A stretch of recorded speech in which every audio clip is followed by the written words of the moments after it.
Haleluya, puji Tuhan, shalom dan selamat malam. Selamat kita bisa berjumpa kembali di dalam kasih Bapa kita Tuhan Yesus Kristus. Pada Selasa malam hari ini 15 Agustus 2023. Sebelum kita berbaring tidur, mari kita datang kepada Yesus. Sebab tidak ada pengharapan di luar Tuhan Yesus. Satu-satunya pegangan yang sempurna dalam hidup kita hanya kepada Dia, pencipta langit dan bumi, yaitu Tuhan Yesus Kristus. Dan saat ini sudah sering kali saya katakan, kita sedang menyongsong menantikan kedatangan Tuhan. Biar kita minta pimpinan Roh Kudus untuk menuntun kita, mengajar kita, mengingatkan kita untuk hidup kita benar kepada Tuhan. Doa Raja Daud dalam Mazmur 51 ayat 13 menjadi kerinduan kita bersama. Saya mau baca Mazmur 51 ayat 13. Jangan membuang aku dari hadapan-Mu, dan jangan mengambil roh-Mu yang kudus daripadaku. Amin. Mari kita minta sama Tuhan. Tuhan, tuntun hidupku, antar setiap langkah hidupku, supaya aku tidak berdosa kepada Tuhan. Biar hari-hari kita menantikan kedatangan Tuhan sudah tidak lama lagi ini.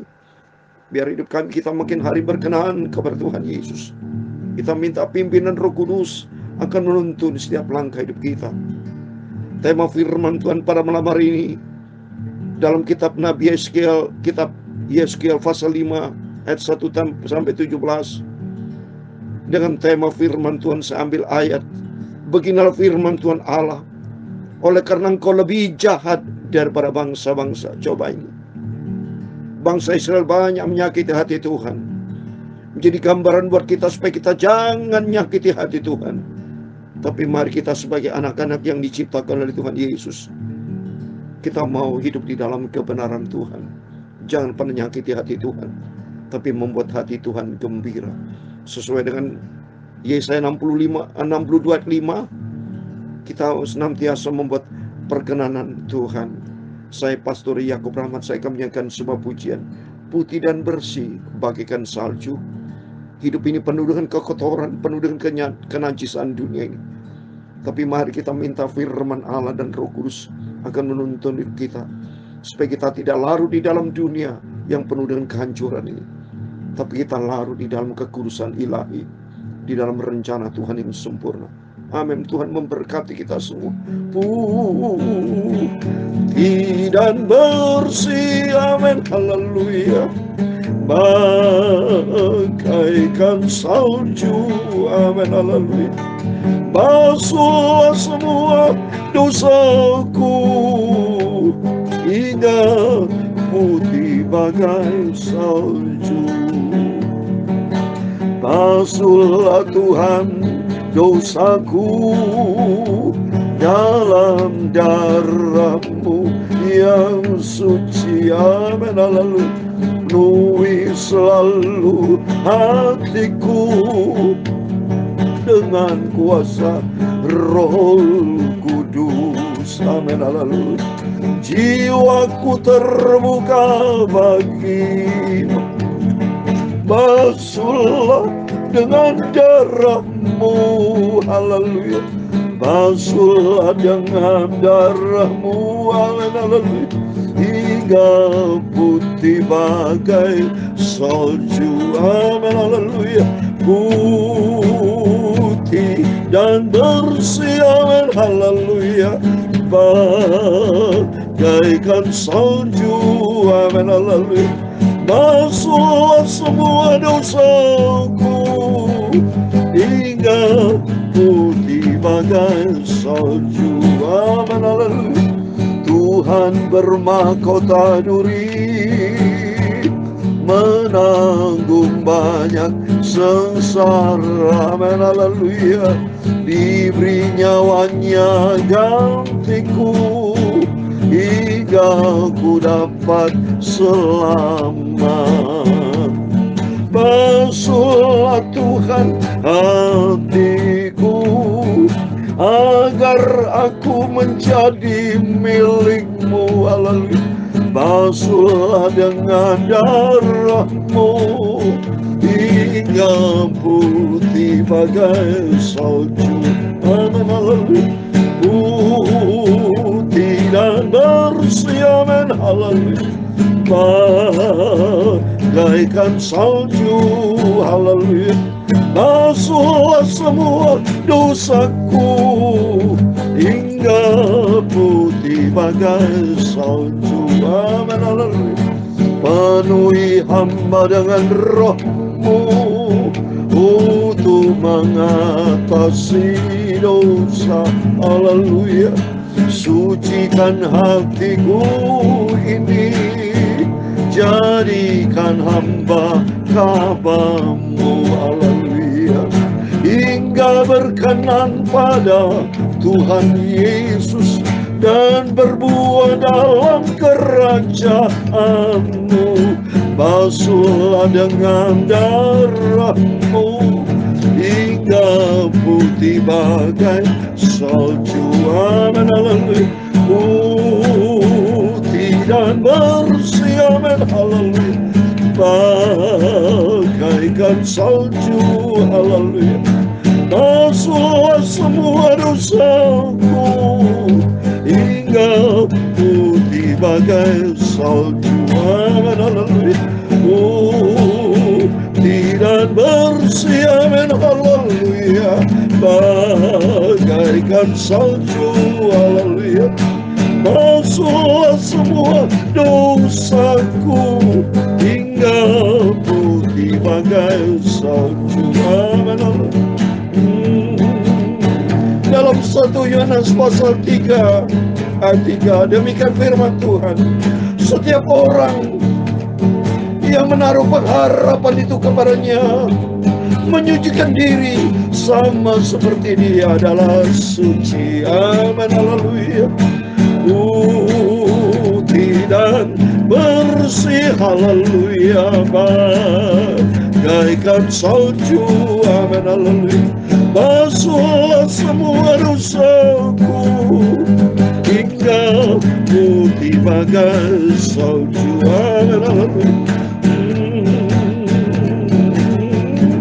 Ya Tuhan, punya bulan kebesaran dan kejayaan, kehormatan, kemasyhuran dan keagungan, ya segala-galanya yang ada di langit dan di bumi. Ya Tuhan, punya mula kerajaan, dan Engkau yang tertinggi itu melebihi segala-galanya sebagai kepala. Sebab kekayaan dan kemuliaan berasal daripada-Mu, dan Engkaulah yang berkuasa atas segala-galanya. Dalam tangan-Mu lah kekuatan dan kejayaan, dalam tangan-Mu lah kuasa membesarkan dan mengukuhkan segala-galanya. Sekarang ialah kami bersyukur kepada-Mu dan memuji nama-Mu yang agung itu. Putih dan bersih, amin, haleluya. Bagaikan salju, haleluya. Basuhlah semua dosaku hingga putih bagai salju. Sucikan mulutku Bapa, sucikan hatiku dan pikiranku. Sebentar kami mau baca firman-Mu. Ampunilah semua dosa salahku, sucikanlah hidupku sesuai dengan rencana-Mu Bapa. Terima kasih Bapa. Kami percaya malam hari ini malam yang diberkati Tuhan, karena Bapakku Yesus sangat baik. Sungguh aku cinta Engkau Bapa. Kami mau taat pada segala perintah firman-Mu. Segala puji, hormat, kebesaran, ketinggian, kemuliaan, keagungan, kesempurnaan, kekudusan, tempat tertinggi di atas segala-galanya hanya bagi Allah Bapa di dalam kerajaan surga. Nama di atas segala nama, dalam nama Tuhan Yesus Kristus. Bapakku Yahweh, Tuhan Yesus yang sangat kucintai. Haleluya. Amin. Puji Tuhan, puji Tuhan. Terima kasih kepada Tuhan Yesus. Kau Tuhan sudah pelihara hidup kita hari-hari. Senantiasa kita ada di dalam kasih karunia Tuhan.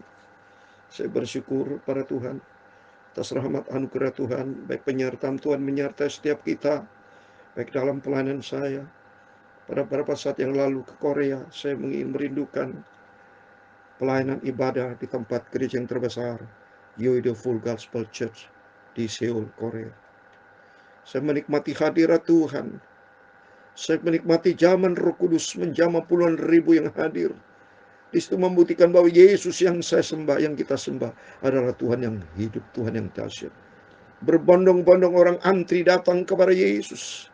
Lapar hauskan firman Tuhan. Supaya Dia satu-satunya Tuhan, Juru Selamat kita. Mari kita sama-sama saudara firman Tuhan. Kita minta pimpinan Roh Kudus menuntun hidup kita. Supaya hidup kita benar di hadapan Tuhan.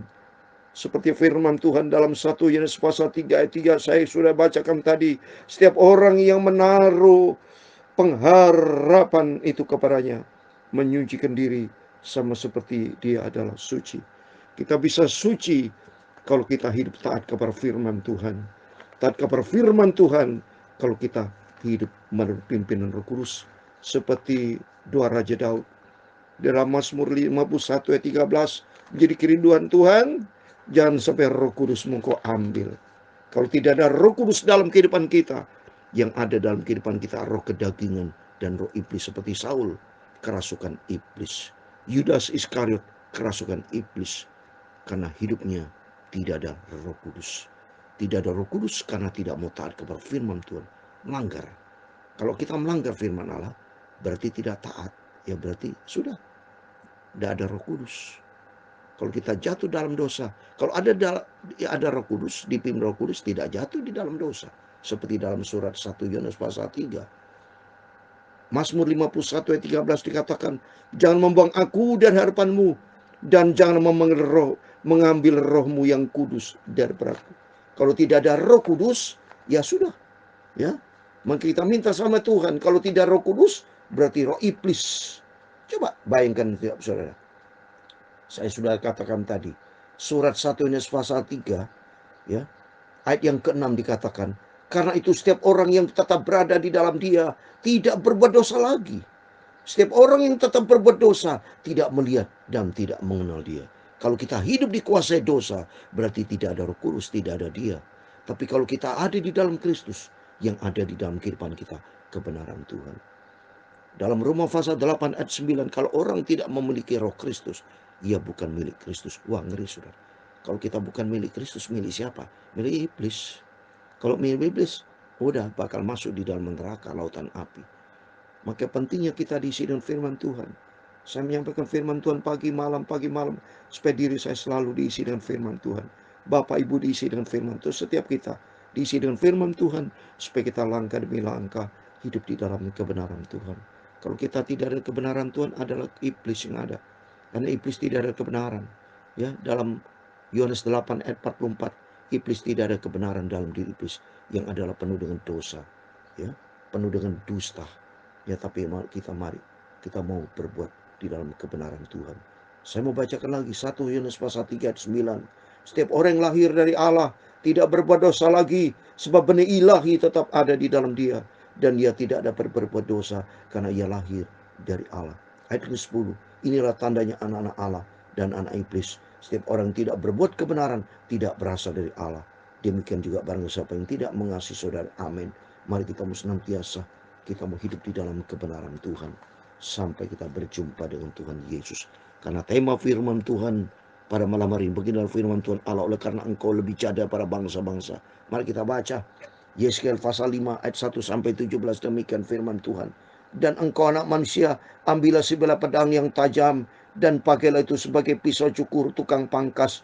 Cukurlah rambutmu dan janggutmu dengan itu, lalu ambillah sebuah timbangan dan bagi-bagilah rambutmu. Sepertiga harus kau bakar dengan api di tengah-tengah kota itu. Sesudah berakhir waktu pengumpulannya, sepertiga harus kau ambil dan letaklah dengan pedang itu sekelilingnya, dan sepertiga lagi hamburkanlah ke dalam angin, dan aku akan menghunus pedang dari belakang mereka. Engkau harus mengambil sedikit dari rambut itu dan bungkus di dalam puncak kainmu.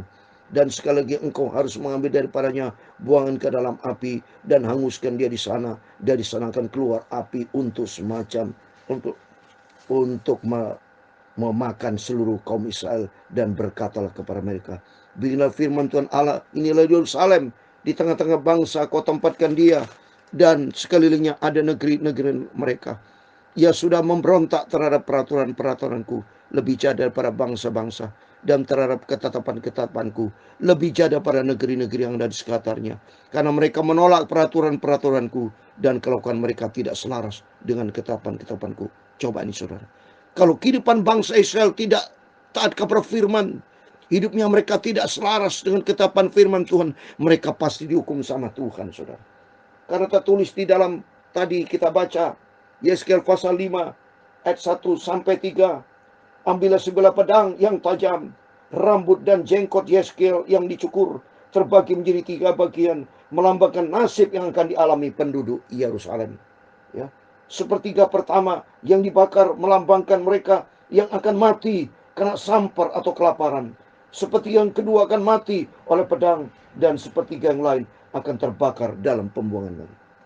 Dan yang ketiga, seperti dari rambut itu, sedikit rambut yang dimasukkan ke dalam juga jubah Yeskiel, melambangkan kaum sisa yang akan dilindungi Allah. Akan tapi sebagian juga akan dibakar dan mengalami hukuman Tuhan, oleh karena mereka tidak taat kepada firman Tuhan. Ayat yang ketujuh, sebab itu beginilah firman Tuhan Allah, oleh karena engkau lebih jahat daripada bangsa-bangsa yang ada di sekitarmu, dan kelakuanmu tidak selaras dengan ketetapan, dan engkau tidak melakukan peraturanku, bahkan engkau melakukan peraturan-peraturan bangsa yang ada di sekitarmu. Coba ini, karena tidak taat. Demikian ini firman Tuhan buat kita semua. Mari kita berbuat taat yang selaras dengan maunya Tuhan, supaya hidup kita menjadi perkenan Tuhan. Ayat yang ke-8, sebab itu beginilah firman Tuhan Allah, lihat, aku sendiri akan menjadi lawanmu, dan aku akan menjatuhkan hukuman kepadamu di hadapan bangsa-bangsa. Oleh karena segala perbuatan yang keji akan kuperbuat terhadapmu, yang belum pernah kuperbuat dan yang tidak pernah lagi akan kuperbuat. Sebab itu di tengah-tengahmu ayah akan memakan anak-anaknya, dan anak memakan ayahnya, dan aku akan menjatuhkan hukuman kepadamu, yang semua yang masih tinggal lagi daripadamu akan kuhamburkan ke semua penjuru angin. Sebab itu demi aku yang hidup, demikian firman Tuhan Allah, sesungguhnya oleh karena engkau menajiskan tempat kudusku dengan segala dewamu yang menjijikan, dengan segala perbuatan yang keji, aku sendiri akan meruntuhkan engkau. Aku tidak akan merasa sayang dan tidak akan kenal belas kasihan. Sepertiga daripadamu akan mati kena sampar dan mati kelaparan di tengah-tengahmu. Sepertiga akan tewas dimakan pedang di sekitarmu, dan sepertiga lagi akan kuhamburkan kepada semua mata angin, dan aku akan menghunus pedang dari belakang mereka. Itu seperti di ayat yang 1 sampai 3. Ya, takut kita sama Tuhan, saudara. Ya. Ayat 13, aku akan melampiaskan murkaku kepada mereka, sehingga hatiku yang panas tenang kembali, dan aku merasa puas, dan mereka akan mengetahui bahwa akulah Tuhan yang mengatakan di dalam cemburuku, tatkala aku melampiaskan amarahku kepada mereka. Jadi Tuhan bisa marah loh Bapak Ibu. Tuhan baik. Ini firman Tuhan, bukan kata saya. Ya, Tuhan bisa marah kalau sudah tersinggung perasaan Tuhan. Maka dalam Efesus pasal 4 ayat 30, jangan mendukakan Roh Kudus. Jangan membuat hati Tuhan ya sakit. Tapi marilah buat Tuhan senang, saudara. Ya. Ayat 14, aku akan membuat engkau menjadi reruntuhan dan sebuah pecelaan di antara bangsa-bangsa yang di sekitarmu, di hadapan semua orang lintas daripadamu. Engkau akan menjadi buah celaan dan cercaan, menjadi peringatan dan suatu kengerian bagi bangsa yang di sekitarmu. Tatkala aku menjatuhkan hukuman kepadamu di dalam kemurkaan dan kemarahan, di dalam pengajaran kemarahan, aku Tuhan yang mengatakannya. Tatkala aku mendatangkan atasmu kelaparan yang dahsyat, yang membinasakan, dan aku mendatangkannya untuk membinasakan kamu. Tatkala aku memperdahsyat bencana kelaparan atasmu dan memusnahkan persediaan makananmu. Ayat 17. Aku akan mendatangkan kelaparan atasmu dan binatang-binatang yang buas di tengah-tengahmu, yang akan memunahkan anak-anakmu. Sampar akan berkecamuk dan darah akan mengalir di tengah-tengahmu, dan aku akan mendatangkan pedang atasmu. Aku Tuhan yang mengatakan. Amin. Inilah firman Tuhan. Mari kita belajar firman Tuhan. Puji Tuhan, kita bisa tahu persis apa yang Tuhan mau dan apa yang Tuhan tidak mau. Bangsa Israel banyak mereka bandel. Dia melakukan perbuatan-perbuatan yang tidak selaras dengan maunya Tuhan. Di sini kita berterima kasih kepada Tuhan, supaya kita belajar, supaya kita juga sama melakukan yang selaras. Jangan pernah melakukan hal yang tidak menjadi perkenanan Tuhan. Jangan melakukan yang dibenci sama Tuhan. Jangan pernah kita lakukan. tapi lakukannya sesuai dengan apa maunya Tuhan. Seperti saya mau bacakan Kolose pasal 1 ayat yang ke-10, demikian firman Tuhan sebagai terakhir. Sehingga hidupmu layak di hadapannya, serta berkenan kepadanya dalam segala hal, dan kamu memberi buah dalam segala pekerjaan yang baik, dan bertumbuh dalam pengetahuan yang benar tentang Allah. Bertumbuh dalam pengetahuan yang benar tentang Allah, yaitu ada di dalam firman Tuhan. Sehingga hidup kita layak berkenan kepada Tuhan, menyenangkan hati Tuhan. Sehingga kita hidup putih seperti salju, putih dan bersih bagaikan salju, menyenangkan hati Tuhan Yesus. Amin. Tuhan memberkati kita semua.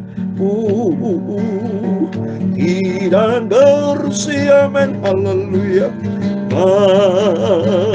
bagaikan salju. Basuhlah semua dosaku hingga putih bagai salju. Amin, haleluya. Putih dan bersih, terima kasih Tuhan buat firman-Mu. Basuhlah semua dosaku hingga putih bagai salju. Amin, haleluya. Tuhan memberkati engkau dan melindungi engkau. Tuhan menyinari engkau dengan wajah-Nya dan memberi engkau kasih karunia. Tuhan menghadapkan wajah-Nya kepadamu dan memberi engkau damai sejahtera. Bapa kami yang di surga, dikuduskan namamu, datanglah kerajaan-Mu, jadilah kehendak-Mu di bumi seperti di surga. Berikan kami pada hari ini makanan kami yang secukupnya, dan ampunilah kami akan kesalahan kami, seperti kami juga mengampuni orang bersalah kepada kami. Dan jangan membawa kami ke dalam pencobaan, tetapi lepaskanlah kami daripada yang jahat. Karena Engkaulah yang mempunyai kerajaan dan kuasa dan kemuliaan sampai selama-lamanya. Amin. Selamat malam. Sebelum berbaring tidur, Bapak Ibu mari berjaga dan berdoa, biar kita punya kepekaan terhadap apa maunya Tuhan. Jangan seperti bangsa Israel yang tidak selaras dengan maunya Tuhan, tapi kita belajar melalui firman Tuhan, supaya hari demi hari kita hidup menjadi perkenanan Tuhan, selaras dengan apa maunya Tuhan. Sehingga hari demi hari kita dibentuk untuk menjadi serupa dengan Tuhan Yesus. Amin. Tuhan memberkati kita semua. Tuhan bersama kita. Immanuel. Puji Tuhan. Amin. Haleluya.